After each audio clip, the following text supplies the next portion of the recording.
Shalom, perkenalkan nama saya Perenika dari jurusan Pendidikan Agama Kristen semester 5. Di sini saya akan menyampaikan renungan singkat yang terdiri dari kitab Roma pasal 8 ayat 9 sampai 11 yang berbunyi demikian. Tetapi kamu tidak hidup dalam daging, melainkan dalam roh.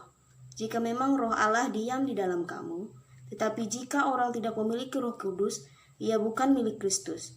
Tetapi jika Kristus ada di dalam kamu, maka tubuh memang mati karena dosa. Tetapi roh adalah kehidupan oleh karena kebenaran. Dan jika roh Dia yang telah membangkitkan Yesus dari antara orang mati, diam di dalam kamu, maka Ia yang telah membangkitkan Kristus Yesus dari antara orang mati, akan menghidupkan juga tubuhmu yang panah itu oleh rohnya yang diam di dalam kamu. Upah dosa adalah maut. Kejadian 2 ayat 17. Seberapapun harta yang kita miliki, kehormatan, pangkat, kekuatan tidak akan dapat mengandalkan dirinya dari kematian. Hanya Tuhan yang dapat menghidupkan kita, sebagaimana Kristus membangkitkan orang yang mati dan juga Dia yang bangkit dari kematian. Kita bersyukur atas iman kita kepada Tuhan Yesus yang telah menyatakan kasih karunia-Nya, yang telah memberikan kita hidup baru. Dia yang telah menghidupkan kita dari kematian oleh dosa kita. Efesus 2 ayat 5-6. Dalam nas ini kita dikatakan, tetapi jika Kristus ada di dalam kamu, maka tubuh memang mati karena dosa, tapi roh adalah kehidupan oleh karena kebenaran. Ayat 10. Itulah sebabnya dikatakan di ayat 9, tetapi kamu tidak hidup dalam daging, melainkan dalam roh.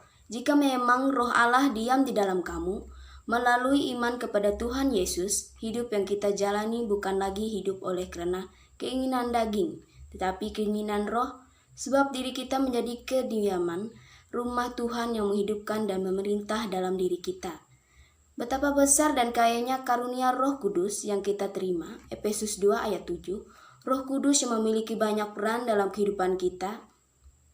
Dia menjadi penolong, penghibur, penasehat, pengajar, dan penuntun. Roh Kudus yang sanggup melakukan bagi kita apa yang tidak pernah dapat kita lakukan sendiri dengan kekuatan kita. Roh Kudus yang membantu kita dalam kelemahan kita, yang berdoa bagi kita ketika kita tidak tahu apa yang harus kita minta. Roh Kudus juga menyatakan bagi kita hal-hal yang tidak pernah dilihat, didengar oleh telinga, yang tidak pernah timbul dalam hati manusia, bahkan hal-hal tersembunyi dalam diri Allah. Roh Kudus menyatakan itu bagi kita. 1 Korintus pasal 2 ayat 9-10. Segala yang berguna bagi kehidupan kita, Roh Kudus akan senantiasa bekerja mendatangkan itu bagi kita. Dalam menjalani kehidupan ini, ada berbagai macam godaan yang dapat membuat kita jauh ke dalam dosa. Dan juga ada banyak persoalan dan masalah yang kita hadapi. Tentu kita memiliki keterbatasan jika hanya mengandalkan kemampuan diri kita sendiri. Itulah supaya kamu jangan jatuh ke dalam pencobaan roh memang penurut, tetapi daging lemah. Markus 14 ayat 38. Sebab tidak ada satu perbuatan benar pun yang dapat kita lakukan jika hanya mengandalkan kemampuan diri kita. Jangan ada yang memegahkan diri, sebab Tuhanlah melalui rohnya yang diam di dalam diri kita untuk mempersiapkan kita melakukan pekerjaan baik. Efesus 2 ayat 9-10. Jangan jadi orang yang munafik. Jangan membangun kebaikan dengan maksud yang kotor untuk mendapatkan pujian dan kehormatan bagi diri sendiri. Kebaikan sejati hanya terjadi oleh kuasa pertolongan Tuhan dan untuk kemuliaan nama Tuhan. Demikian hanya dalam menghadapi berbagai persoalan hidup. Jangan pernah kita berkecil hati atas kelemahan kita, sebab memang kita harus akui bahwa kita lemah jika hanya mengandalkan diri kita.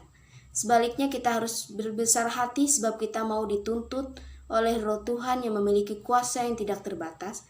Setiap saat, hari demi hari, sedikit demi sedikit, Dia akan menuntut, mengajar, mengarahkan kita untuk semakin menyatu dengan kuasa-Nya yang tak terbatas memberi. Tuhan kehendaki adalah kesungguhan kita mau untuk menerima tuntunan Roh yang menghidupkan kita, sehingga kita senantiasa diperbaharui tahap demi tahap, langkah demi langkah oleh kuasa Roh Kudus.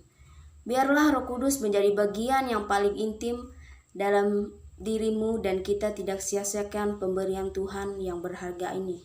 Sebagaimana Rasul Paulus menuliskan, Dan janganlah kamu mendukakan Roh Kudus Allah yang telah mematraikan kamu menjelang hari penyelamatan. Efesus 4 ayat 30.